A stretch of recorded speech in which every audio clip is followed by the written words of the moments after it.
Welcome to this episode of Hustle and Pro. I'm your host, Kelly Walker. We're back at Toyota Stadium today, and we are talking to FC Dallas goalkeeper Toño Carrera. We're going to learn about his path here with FC Dallas, a lot about his family. It'll be great. I'm excited for you guys to get to know him a little bit better.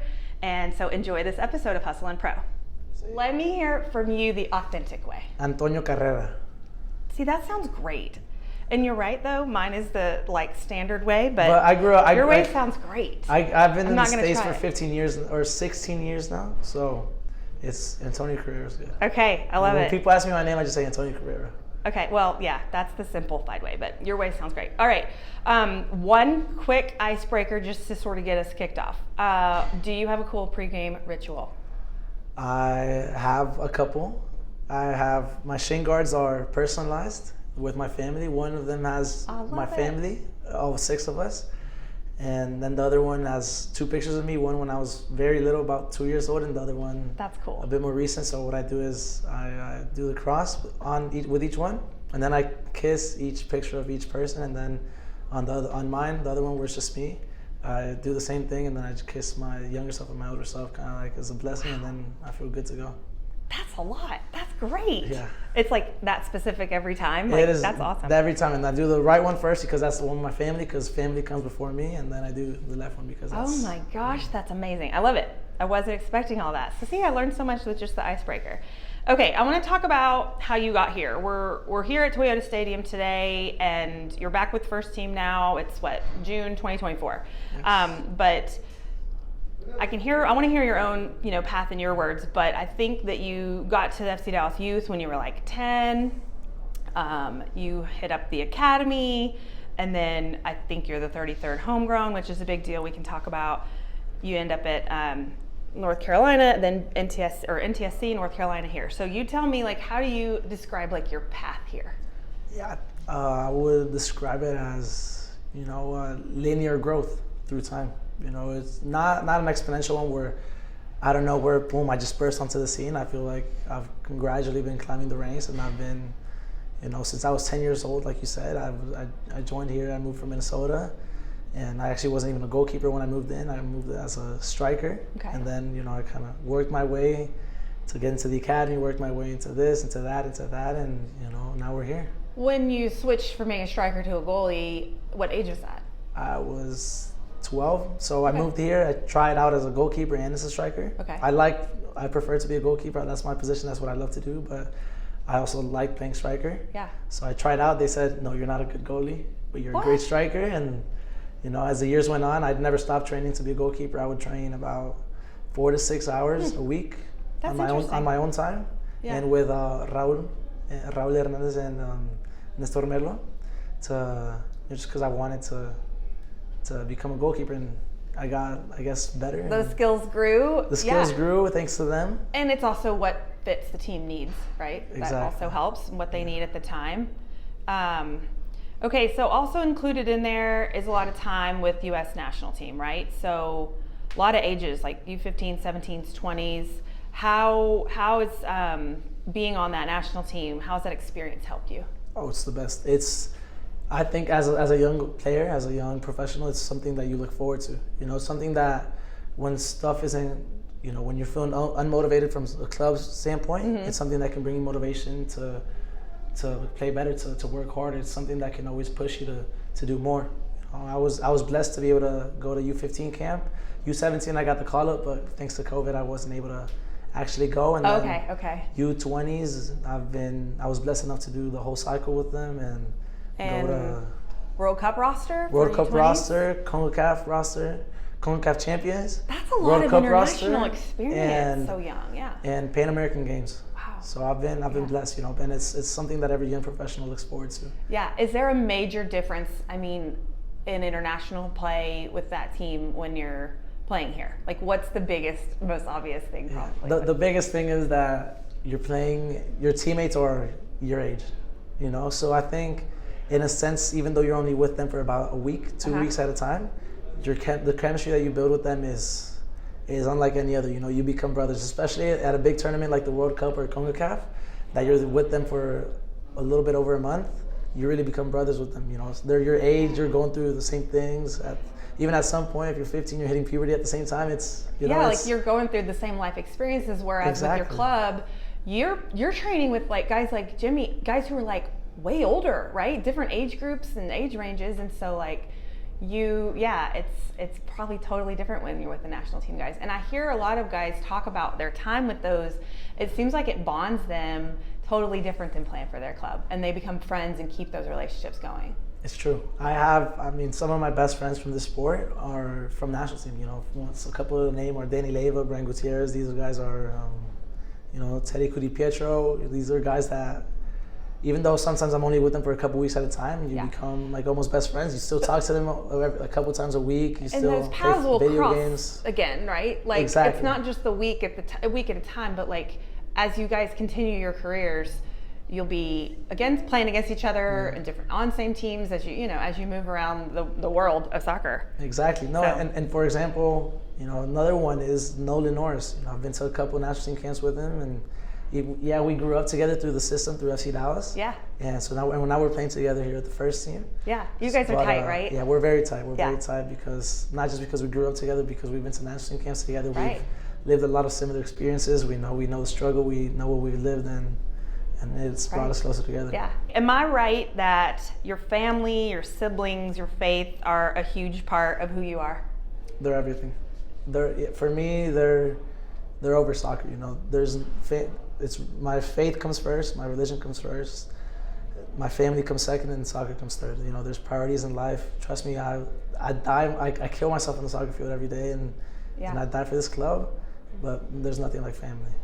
So you mentioned at the beginning, you're the shin guards in your family, and 6 of you said? We're 6. Is everybody soccer? Well, my parents were never athletes per se. They played. My parents are from Mexico. They grew up in Mexico. Mm-hmm. I was born in Mexico, but I kind of grew up in both countries. Mm-hmm. But my parents were born and raised in Mexico, so they weren't really athletes. But of course, they would play on the street, go to the park, stuff like that with their friends, but nothing remotely close to a high level. Just very casual with friends. But my siblings and I have become, I don't know where our genes came from, but we're all, my older brother is, his team just got promoted to Bundesliga 1, and he plays in Germany, professional. I didn't know that. Yeah, I play here. My little brother's the U15 Academy. Oh my He plays in the U15 Academy. They're about to play playoffs, and my sister played academy. She played for state. She won the state title, 5A for girls soccer. For Wakeland. For Wakeland, 2 years out of the 2 years out of the 3 years she played with the varsity, she won 2 out of 3. And the other year they made it pretty far. That's amazing. That's awesome. So I've seen you guys put stuff out there. It looks like your little sibling group and your family and some of the kind of things that you guys live by. And I would love to hear some of this in your own words. But like, for example, like being present and fully enjoying the present moment and being consistent. One of you guys said something, repetition is the mother of skill. So are these things that you guys like talk about as siblings and obviously with your love for soccer, is this like things that bind you guys together? 100%. And trust me, we implement it every day. Even if it's about something small, even if it's as small as, it all starts from my dad, but even if it's as small as just we're eating together or, cleaning your plates, it's my dad focuses a lot on the small details. So not just soccer stuff? No, not just soccer stuff. Life Soccer's a huge part of it. Sure. But life stuff. Like leading with love. Leading with love, everything that we do. My mom says to not be cheap, not exactly with money, but with who you are as a person. Okay. If you wanna tip, extra because the person did amazing, tip extra. If someone's being kind to you, be kind back. If someone's not having a great day, don't be cheap with your love. Give them love. Give them, what maybe they just need that someday. Yeah, like generosity with your love. Yeah. Exactly, with your love, with who you are as a person. Who are we to say we shouldn't do that? Who are we to say that we're too big of people? We're too, to help people out or to simply be kind, to smile at people. Yeah, I feel like a lot of people live guarded like that instead of just like being open and being kind. Yeah. It doesn't cost you anything. And then like you talk about building others up. Do you carry that onto yourself as a leader and on the teams that you play on? I do. I would like to say that. I would like that my teammates thought I did, because I feel like that's how I manage myself. I see myself as a very positive person, optimistic person. That doesn't mean I don't, you know, when the going gets tough, that doesn't mean I'm not going to scream at my teammates saying, hey, you should do this, you should do this. Yeah, emotion is you good. know? It isn't, you know, still get to the point, we still got to get things done, but I like to see things as, you know, cup half full always. You know, I can see, instead of saying, oh, why didn't you do this? I would say, this was really good. Maybe you can do this next time. Or if they make a nice play, you know, give them, let's go, come on. Yeah. Well done. Great tackle. Great pass. You know, I find stuff like that always helps, and just being in good mood, you know, helps. It does help. Yeah. It helps the mood of everybody else around you. There's this saying in this one book, I forgot what it was, but it's this one saying that says, people think that happiness comes from success, but usually success comes from happiness. I like that. And then another one that my dad says is, you're not grateful after you succeed, or you're not grateful after you're happy. You're happy because you're grateful. So I try to be grateful. True. It is really like the perspective of how you want to look at things. Yes. It impacts every day, right? Like how you approach life and how you approach others. And it's how they see you and how they feed off that energy. And yeah, I could see that being really helpful, like in the locker room, on the field, and people trust you and know that you're going to be there for them and in a positive way. And then, I don't know if you said this, or I don't know where I got this, but talking about God's delays are not God's denials. So I feel like, just sort of reading into that, like that about your journey and your, like, to where you are here. You're still a young soccer player, but you've been through all these steps, your linear path, and it takes patience, right? It does. And so as you're here now, like, do you just sit in this, back with first team now and be patient and you're good right now, or are you the kind of person that's like itching for your next thing in your like next moment? Yeah, of course, you know, patience is key in everything you do, but you know, I want to keep progressing. I want to keep growing. Of course, I'm itching for the next step. I want to, you know, grow in my career. I want to push the guys ahead of me. I want to get pushed. I want to, you know, I'm a nice guy. I'm a patient guy, but I want to push, and I'm gonna push, and I want to grow in my career, take the next step, and do whatever I can to do that. Yeah, you know? It's tricky though. Like with other position players, we can talk about your goals and your minutes and your role and a planned substitution in the 60th, right? Whatever it is, but like with you, it's a little different because you don't.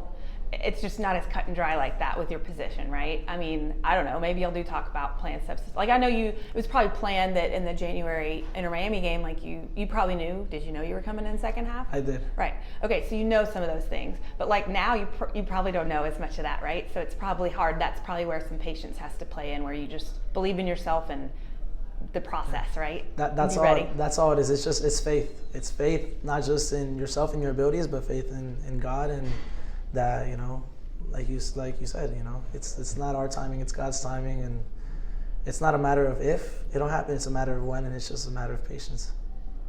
So I know that when you were at NTSC, you were on, I think it was like a 2023 best 11 with some names that are pretty cool. Pepe, just was watching him on TV. Was that last night? Last night. Bernie, Tanner, Brian Reynolds, Justin Shea, Colin Smith. So who are some guys that you would build, like if you build your best 11, that maybe not people you've played with, but like somebody you really, really want to be on the field with in your career? Best 11? Yeah. I mean, my center backs, let me think of the second one. The first one has to be my brother. Okay. My brother, we were lucky enough to play together in the Pan American Games. Oh, cool. He was the captain and I was the goalkeeper. So that was, I mean, extraordinary. That's cool.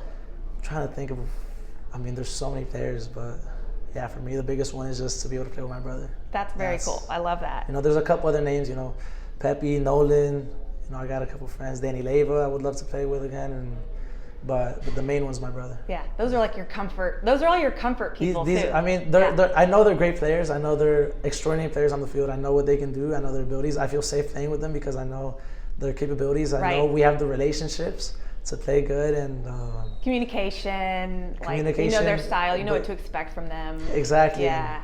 But at the end of the day, they're also some of my best friends, and That makes it fun. It makes it, you enjoy your soccer more, and I think that because of that you play better. For sure. I think you said that you, like, as far as like international goalies that you probably watched, is it Keylor Navas? How do you say his name? Keylor Navas. Yeah, that sounds way better.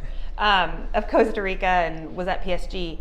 So I don't know if you're like learning from those styles, but how do you describe your own style as a keeper? Yeah, I grew up watching a couple of goalkeepers. I grew up watching Keylor Navas because I was always short. I grew, I think 6 inches, 7 inches in one summer. Wow. So, I was always the short keeper, so I enjoyed watching other short, or not huge goalkeepers like Keylor Navas. Yeah. I grew up in a Mexican household. I was born in Mexico, so obviously I idolized Ochoa, and I idolized De Gea as well.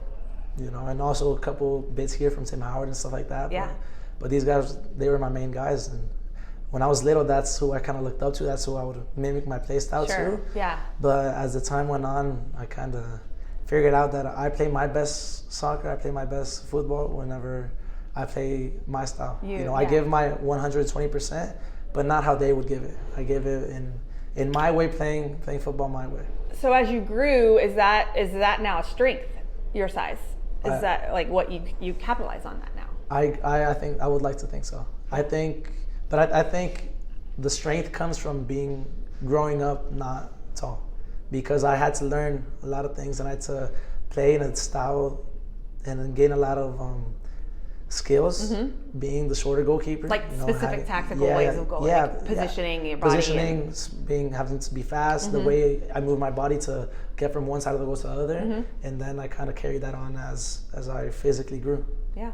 And then it just makes it even better, right? Exactly. Like you have all those natural ways to back up your playing style with your size now. It's like, the tactics behind it, some of the secrets. Exactly. Yeah. And then growing up as a striker as well, I know a couple of striker tendencies because I used to be a striker. So if you get the chance to take PKs now, do you want to? If it comes to it, I'm ready. But I'm not going to be one of the first couple of guys. Thanks for taking the time. I know you had training this morning and you have something after, so I'm glad you squeezed us in and got us into your day. No, this was very fun. I had a great time. Thank you. Thank you for having me on. Thanks for joining us for this episode of Hustle and Pro.